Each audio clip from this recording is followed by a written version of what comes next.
You need to watch this if you crave chills down your spine. Welcome to Soul Studios.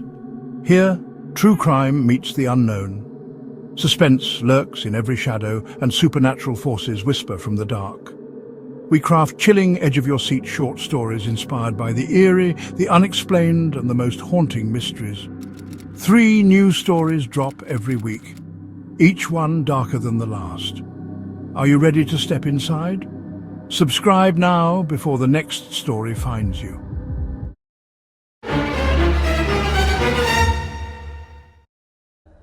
In this terrifying true-style tale, a grieving father is pushed to the edge after a tragic loss tears his world apart.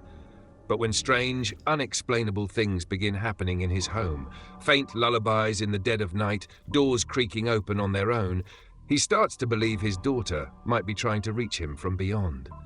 As his obsession with uncovering the truth deepens, he discovers that some messages from the other side come at a horrifying cost.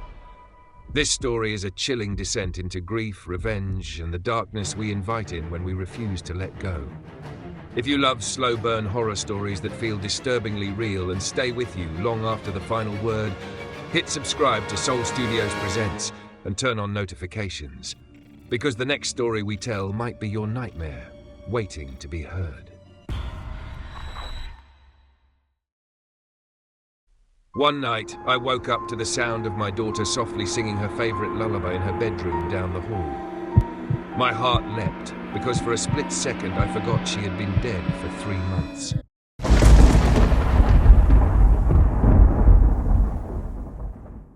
But the truth came crashing back, and with it came a chill that crawled up my spine. I knew that voice could not be real, and yet there it was, echoing through the silence of my house at 3 a.m.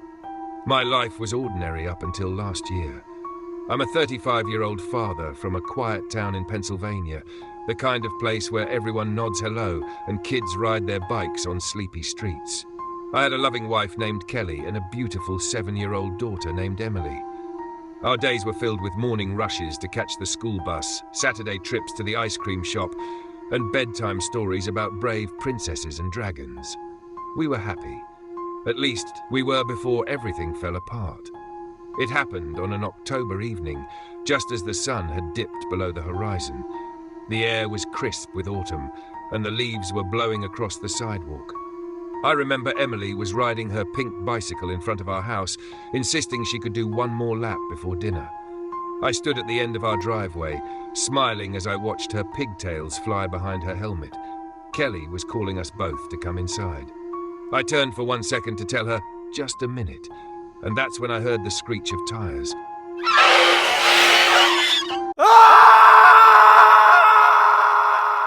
The scream that tore out of my throat still haunts my dreams. I spun around in time to see a dark-colored pickup truck barreling down our street, headlights off. It came out of nowhere. In that split second, Emily was right in its path.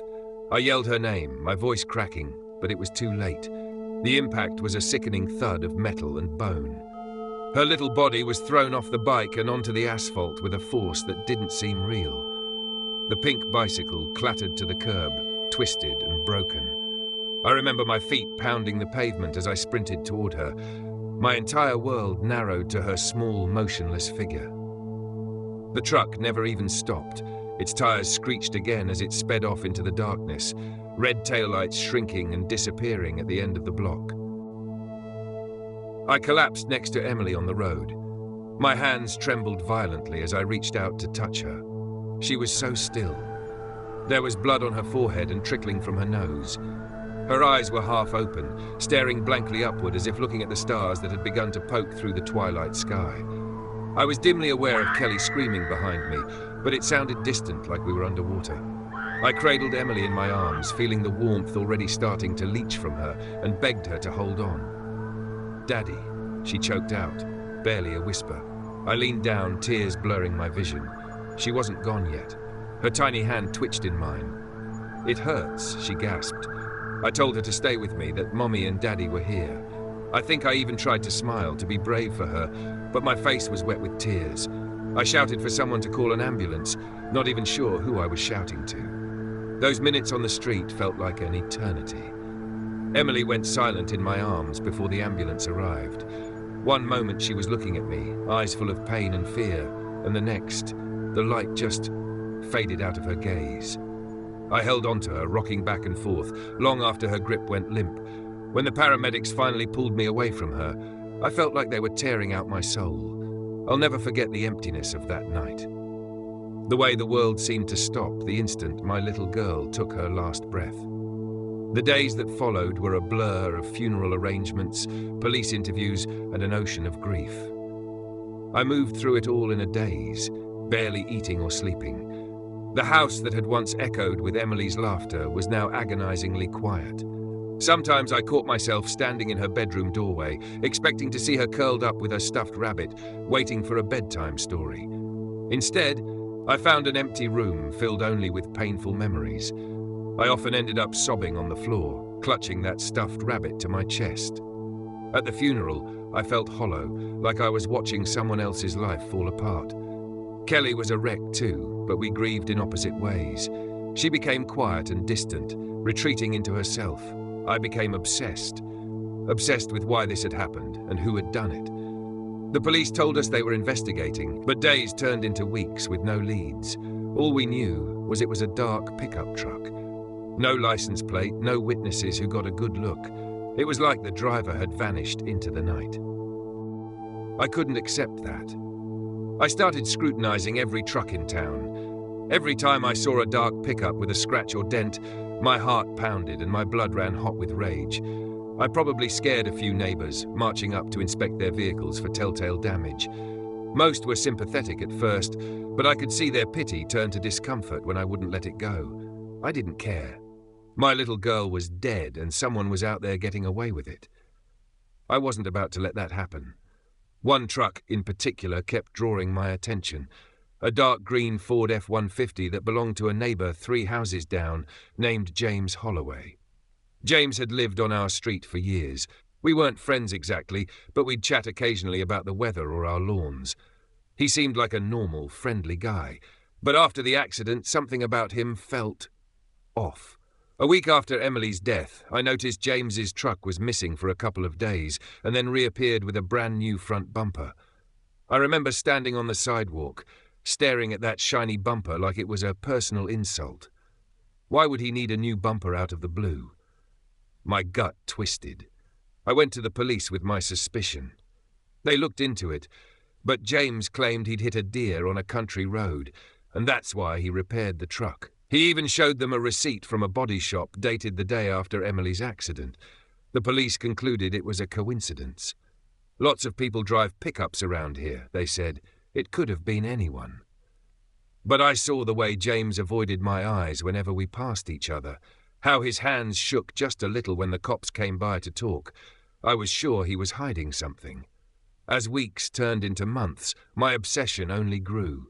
Kelly begged me to try therapy or join a support group for grieving parents. I went once, sitting in a circle of other hollow-eyed mothers and fathers, but when it came my turn to speak, all I could talk about was finding the driver. Some of them gently suggested that focusing on revenge wouldn't bring Emily back. I walked out and never returned. How could they possibly understand? Justice was the only thing I had left to live for. During this time, my sleep was almost non-existent. When I did sleep, I had nightmares of that night on a loop. The thud, Emily's last gasp, the red taillights vanishing. Other times I dreamed of Emily standing alone on the dark road, calling out for me while I stood paralyzed, unable to reach her. I'd wake up drenched in sweat, heart hammering, guilt and hatred intertwining in my gut. I started drinking at night to numb myself enough to rest, but it only made the nightmares stranger. It was around the 3-month mark after the accident, right around Christmas, that the first unexplainable thing happened.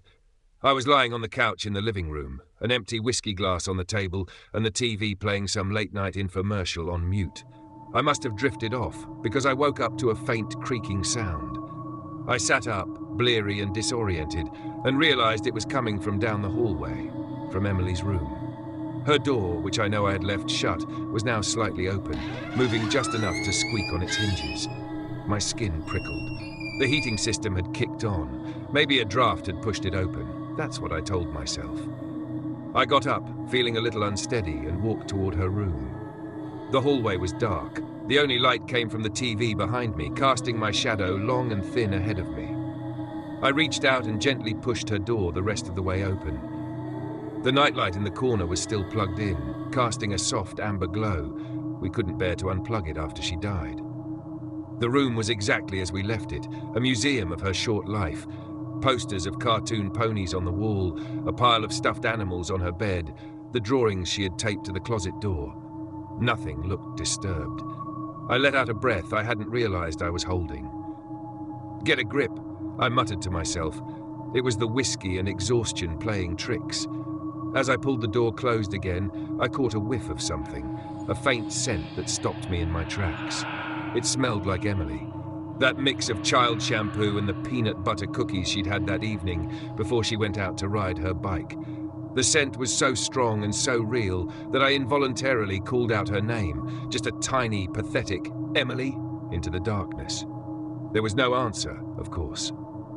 After a long moment, I closed the door, heart pounding, and stumbled back to the couch feeling more alone than ever.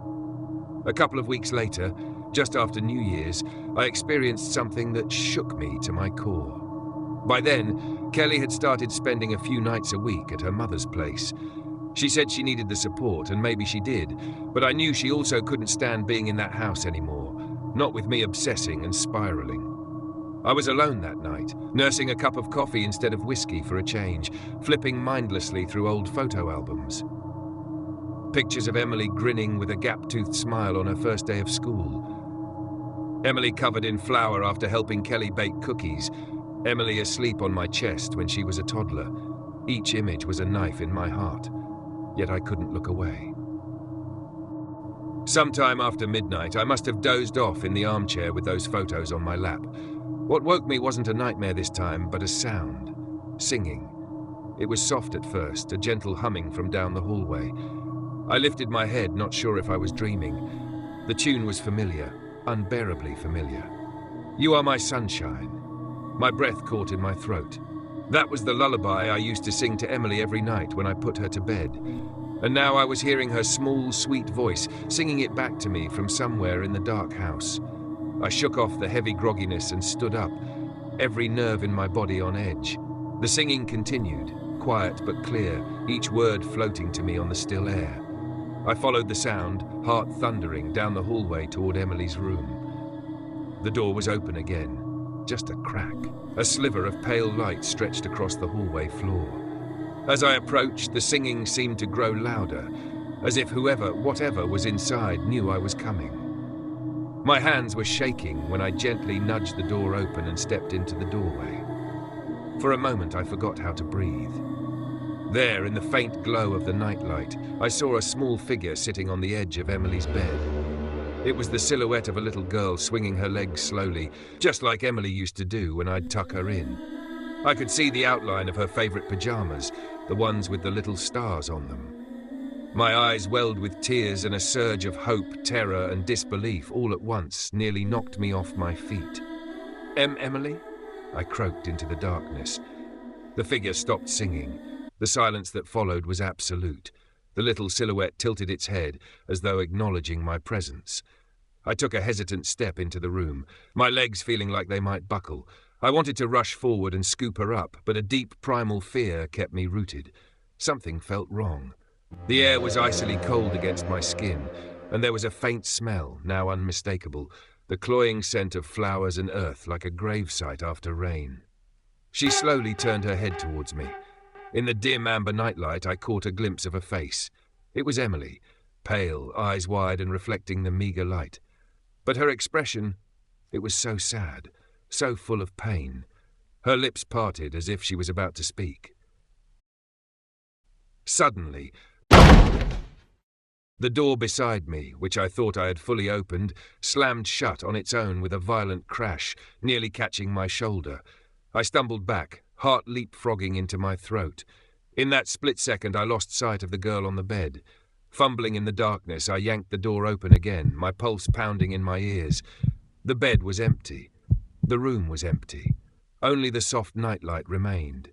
illuminating nothing but Emily's undisturbed pillows and neatly arranged stuffed animals. I flicked on the overhead light, desperation clawing at me. The room was exactly as it had always been. No sign of anyone. I even dropped to my knees to look under the bed, choking out sobs of confusion and despair. Nothing. I was alone, or going insane. I spent the rest of that night sitting in Emily's rocking chair in the corner of her room, clutching one of her blankets and staring at the bed, waiting, hoping the little figure would return. She never did. By morning I had convinced myself that I had to have been dreaming or hallucinating. The alternative, that my daughter's ghost was in that room singing to me, was almost too overwhelming to accept. Yet deep down, a seed of belief had been planted. I couldn't ignore what I saw, what I heard. It was real. Emily was reaching out to me. She had to be. When I told Kelly about it the next day, she stared at me like I was speaking a foreign language. Then her face crumpled into anger, or maybe heartbreak. She said I was scaring her, that I needed help. I tried to explain that I saw our little girl, that she was trying to communicate, but Kelly wouldn't hear it.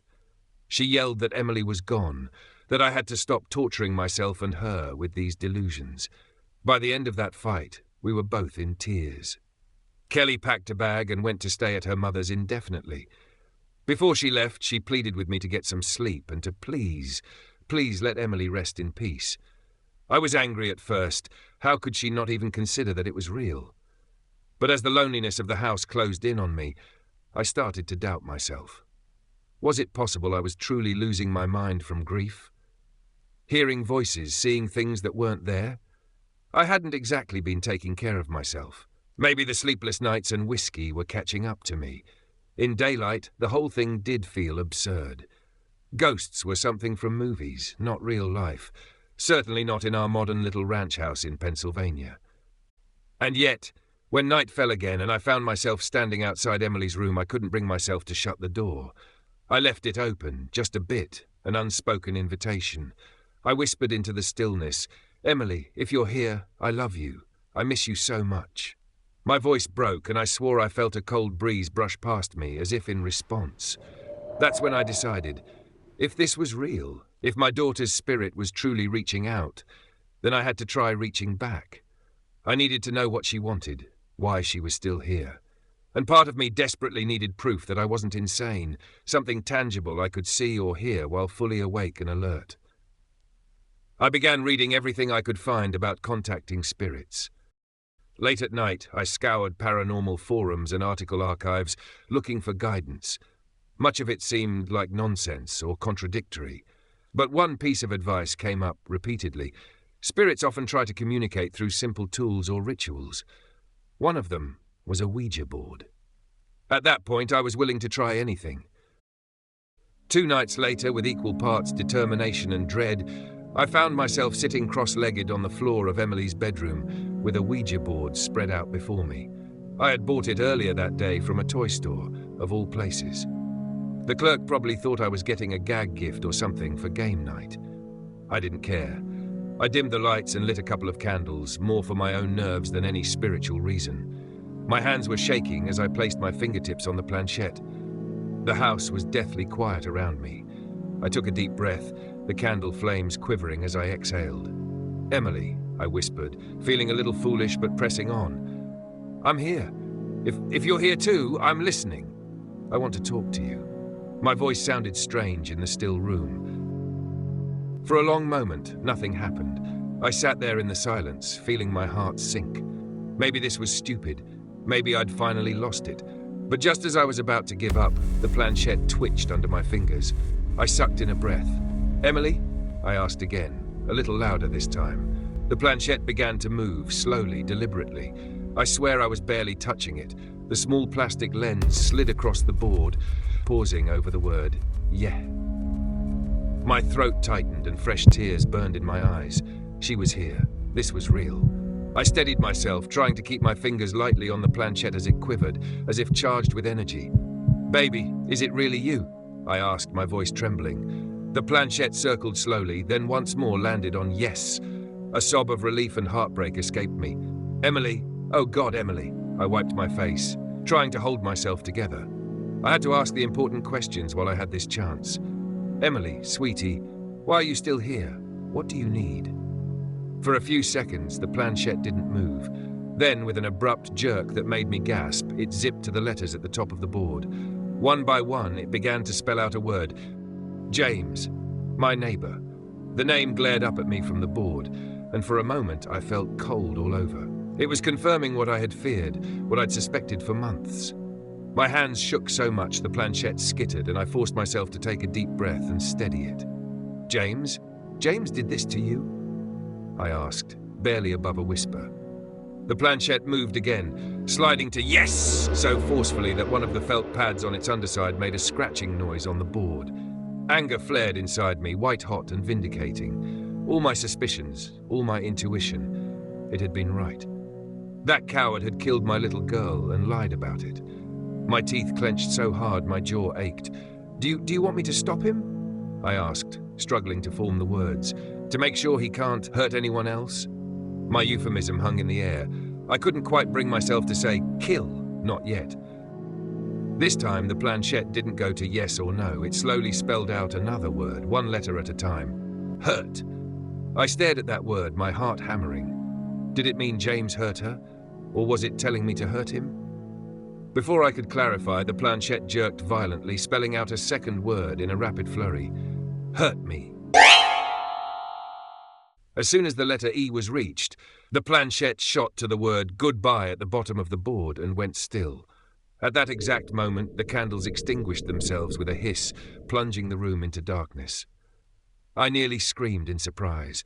I fumbled for my phone to use the screen as a light, hands trembling uncontrollably. The session was over, but the message was seared into my mind. James hurt me. I didn't need any more confirmation. I knew what I had to do. I don't know how long I sat there on the floor in the dark, shaking and crying, equal parts sorrow and fury. Eventually my tears dried up, replaced by a cold, steely resolve. If the police wouldn't make James pay for what he'd done, then I would. I owed it to Emily. I was her father. I was supposed to protect her, and I had failed. This was my chance to at least set things right, to get justice for my little girl. The next evening I prepared myself for what was to come. I retrieved the handgun I kept locked in a safe in our bedroom, a relic from my days of feeling the need to protect my home, never truly expecting I'd use it. I checked that it was loaded, hands steady, the gravity of my decision burning in my chest. In my pocket, I slipped a small stuffed rabbit, Emily's favorite toy. It might sound strange, but I felt like I wanted to carry a piece of her with me to give me strength. I waited until near midnight, when the neighborhood was dark and still. With Kelly gone, no one would question my absence from home for a while. I crept out of my house dressed in dark clothes and quietly made my way down the street to James's place. Each step felt both dreamlike and hyper-real, my senses sharpened by adrenaline. The winter air bit at my cheeks, and the world smelled of wood smoke and frozen leaves. James's house was dark except for a dim light in the living room.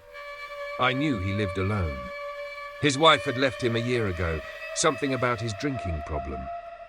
That detail had taken on a new significance to me. Maybe he'd been drunk the night he hit Emily. The thought made my blood boil all over again.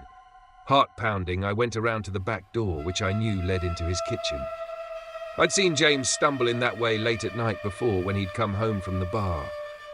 Sure enough, the door was locked, but anger can be an amazing lockpick. I raised my foot and kicked hard, right by the handle, just like I'd seen cops do on TV. It took 2 tries, but the frame cracked and the door flung inward with a loud crash of splintering wood. I rushed inside, gun drawn, expecting to find James startled on the couch or coming to investigate. But the living room was empty, the TV on low volume playing some old black and white movie. I could see a bottle of whiskey on the side table, the sharp smell of it mingling with the cold night air that followed me in. My sudden entry had not gone unnoticed, though. "What the hell?" I heard James shout from somewhere down the hall, presumably his bedroom. His voice was slurred and alarmed. Heavy footsteps thudded. A door banged open. A second later, James appeared in the hallway, eyes wide in shock and fury, He was a stout man in his 40s, and at that moment he looked simultaneously intoxicated and absolutely livid. "Dan!" he exclaimed, recognizing me. I must have been a sight, wild-eyed, half in shadow, holding a gun with shaking hands. "What are you doing? Are you insane?" he yelled. The sight of him, the sound of his voice, it brought back a flash of Emily lying broken in the road. My finger twitched on the trigger. "How could you?" I growled, my voice low and unsteady. "What are you talking about?" "Get out of my house!" James snarled, taking a step forward. Then he noticed the gun fully and halted, raising his hands slightly. "Hey now, let's just talk about this. If you put that down, we can..."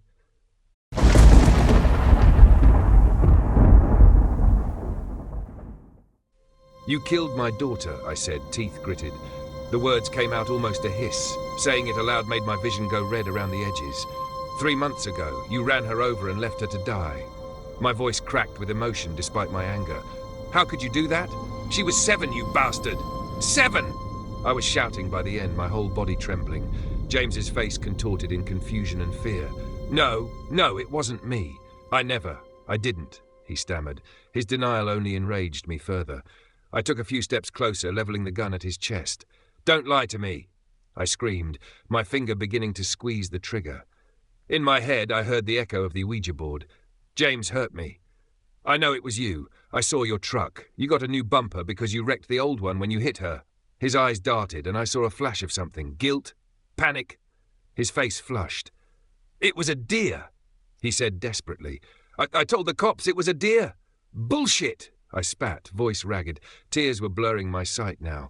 All the grief and fury and pain that had built up over months came pouring out. "You left my Emily in the street. You let her die alone." My voice broke on alone. I was sobbing and shouting all at once. James shook his head frantically. "Dan, I swear I didn't know. I didn't see." He was inching backward, maybe thinking about running or lunging at me. A strange calm washed over me then. In the periphery, I swear I saw something flicker behind him. A small shadowy shape darting by. It jolted my heart. Emily? Was she here with us now? The thought steadied my arm. "She was right in front of my house," I said in a deadly quiet voice. "If it was a deer, why didn't you stop? Why didn't you call for help?" James opened his mouth, but no words came out. He looked utterly petrified now. Sweat shone on his brow. In the silence, I realized the lights in the house were flickering ever so slightly. The lamp in the living room was dimming and buzzing, as if a power surge were happening. A chill crept through the broken door behind me. James glanced around, noticing it too. "What the..." he mumbled, distracted and growing more unnerved by the second. He retreated another step into the darker part of the hallway. It was in that moment I heard a soft sound that made every hair on my neck rise. It was the unmistakable voice of a little girl humming a lullaby.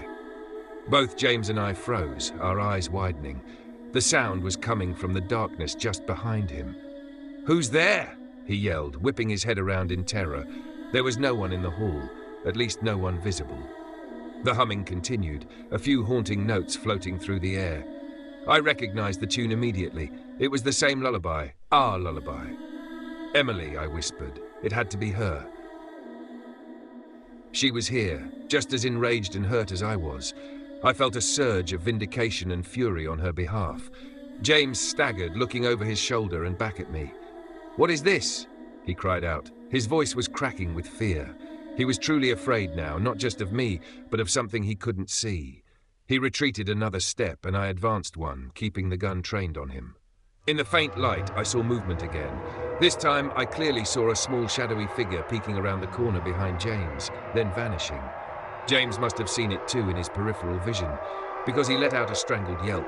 "I'm sorry," he suddenly shouted into the darkness, tears in his own voice now. "Okay? Is that what you want? I'm sorry!" His admission hung in the air.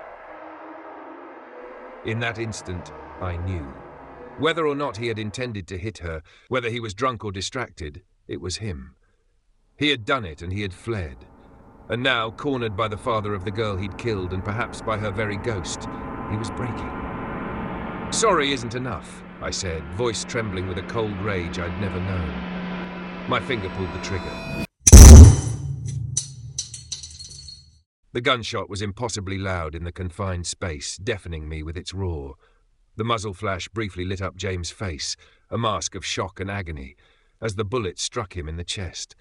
He collapsed back against the wall, a red flower blooming on his shirt.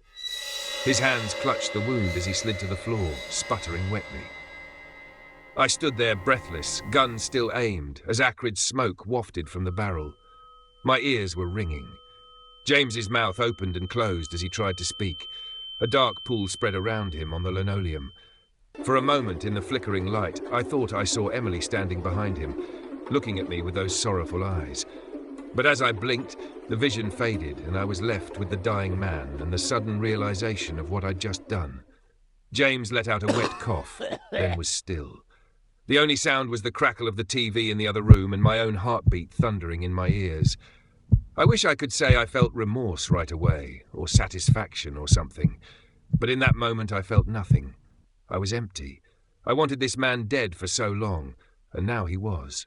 I thought I'd feel a weight lift, or a sense of justice, but all I felt was numb and more alone than ever. A faint whisper broke the silence. "Daddy." The voice was soft and gentle, the voice of my Emily. I turned toward it, tears suddenly flooding my eyes. There she was, standing a few feet away in the hallway. Not a shadow this time, but solid-looking, bathed in an eerie grey light. Her beloved stuffed rabbit dangled from one hand. She looked exactly as she did the last time I saw her alive, except her skin had a pale bluish tint and her form seemed almost transparent at the edges. Her eyes fixed on mine, and they were filled not with joy or relief, but with endless sadness. "Emily," I whispered, taking a shaky step toward her. "Baby, I did it. He's gone. He can't hurt you anymore." My voice cracked. She tilted her head, much like on the night in her room, observing me. Slowly, she lifted her free hand and pointed at James's crumpled body on the floor. Her lips moved, forming a single word soundlessly. I knew what it was even before she repeated in that barely there voice, "Daddy, why?" A coldness that had nothing to do with the winter air spread through my limbs. Why? She was asking me why. I opened my mouth, wanting to explain that it was for her. It was all for her, to avenge her, to give her peace. But no words came out. Her expression changed then. The sorrow in her eyes deepened into something like disappointment or pity. She slowly shook her head. I felt a crushing weight of dread. This reaction was not what I expected. She should be relieved or at peace, shouldn't she? My breath caught as her form began to dim, fading into the shadows. "No, wait," I croaked, reaching out. "Please don't go." The little figure turned and drifted back into the darkness of the hall. In desperation, I stumbled after her, leaving James's corpse slumped by the wall. "Emily!" I called, my voice echoing through the quiet house. I followed into the hallway, but she was gone. I was met only with emptiness and the faint smell of that floral, damp earth scent. Suddenly, behind me, I heard a rasping, gurgling breath. I spun around, adrenaline surging. James was still on the floor where I left him, but to my horror, he wasn't entirely still. His eyes were open now, staring blankly upward, and his mouth gaped wider than seemed possible, as if his jaw were dislocating.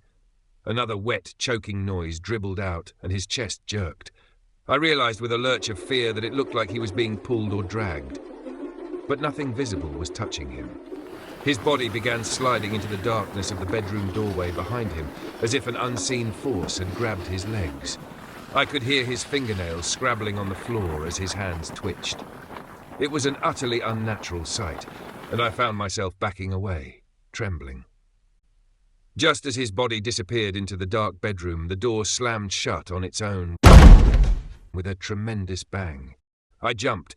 The whole house seemed to shudder with the force of it. The lights that were left flickering suddenly went out, plunging everything into darkness. I was left standing in the pitch black, with only the faint glow of the TV from the front room down the hall casting an eerie silver flicker on the walls. My mind was reeling. What had I just witnessed? My throat felt tight with terror and confusion. Was it Emily? Did her spirit do that? That violent display? It didn't feel like her. I needed to get out of there. I staggered back through the living room, nearly tripping over the coffee table in the dark. The old movie still played on the TV, oblivious to the horror that had just unfolded. I made my way to the broken back door and fled into the night, gulping down lungfuls of icy air. Only when I was halfway home did I realize I was still gripping the gun in one hand and Emily's little stuffed rabbit in the other, clutched so tightly my knuckles were white. I shoved the gun into my waistband and held onto the rabbit for dear life, as if it were a talisman that could protect me from what I had seen. Or perhaps from what I had done. Once back inside my own house, I bolted the door and collapsed onto the floor of the entryway, sobbing uncontrollably. The adrenaline had faded, and the reality of it all crashed down on me. I had killed a man. No matter how justified I felt in the moment, the image of James's blood spreading on the floor made me sick to my stomach. And Emily, my little girl. She had appeared not to thank me, but almost to question me. Why? Her voice echoed in my head. Why? I don't know how long I sat there on the floor. Eventually, I must have pulled myself together enough to move to the couch. Dawn was just starting to lighten the sky. I remember sitting in that pale morning light, the house silent around me, and realizing that Emily's presence, whatever comfort or hope it had given me, was gone. The air felt still and empty. For the first time since her death, I truly felt like I was utterly alone. In our small town, word got out quickly that James had been found dead in his home. The police seemed to think it was a drunken accident, a fall, a fatal head injury. Somehow they didn't suspect foul play, at least not initially. It seemed I had gotten away with it. Yet there was no relief in that. I was haunted, not by the fear of jail, but by far worse things. Every time I closed my eyes, I saw Emily's face fading away. I saw James's body being dragged into the dark by nothing at all. At night I heard the squeal of tires in my dreams, the thud of impact, her cry of pain. And sometimes I still heard that lullaby echoing faintly through my house, or so I thought. I avoided Emily's room now. Whatever I had called into our lives with that Ouija board, I wasn't sure it was truly her anymore. Kelly, who still stayed with her mom, called me occasionally, but I could never find the words to tell her what I'd done. She thinks I'm struggling with grief, and she's right, but it's so much more than that. It's been a few weeks since that night. I'm writing this all down because I need to tell someone, to warn someone. Grief and rage are powerful. They can open doors that are better left closed. I sought vengeance, and I got it, but I fear I've lost any chance of peace. Sometimes, in the middle of the night, I still hear a faint humming, a few notes of that lullaby down the hall. I still see a fleeting shadow in the corner of my eye, small and childlike, but I can never tell if it's really Emily or something else. I don't know anymore. All I do know is that I'm sorry. I'm so sorry, Emily. My quest for revenge might have damned us both. There's a final image that stays with me, even when I'm awake in the darkest hours. It's the way my daughter's eyes looked the last time I saw her. Full of sorrow, as if I had become the monster, as if I were the one who had truly let her down. To anyone listening, please, learn from my mistakes. Love is powerful, but so is hate. And when you're not careful, you might invite in a darkness that feeds on both. I got my revenge, but I fear the nightmare is only just beginning. And wherever my little girl really is, I pray that somehow she can forgive me.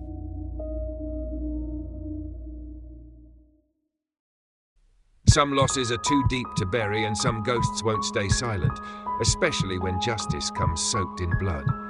I thought avenging my daughter would bring peace, but all it did was unlock something darker than grief. Now every night I wonder if the thing haunting me is really her, or just what's left of me. When grief opens the door, something else walks through. Every story has an end, but here, the mysteries never stop. Thank you for watching and being a part of this journey into the unknown. Your support keeps these stories alive, and there's plenty more waiting for you. We drop 3 new stories every week, so if you crave suspense, the unexplained and the downright chilling, make sure you're subscribed and ready for what's next. Until then, keep your lights on, your doors locked, and remember, some stories stay with you long after they're told.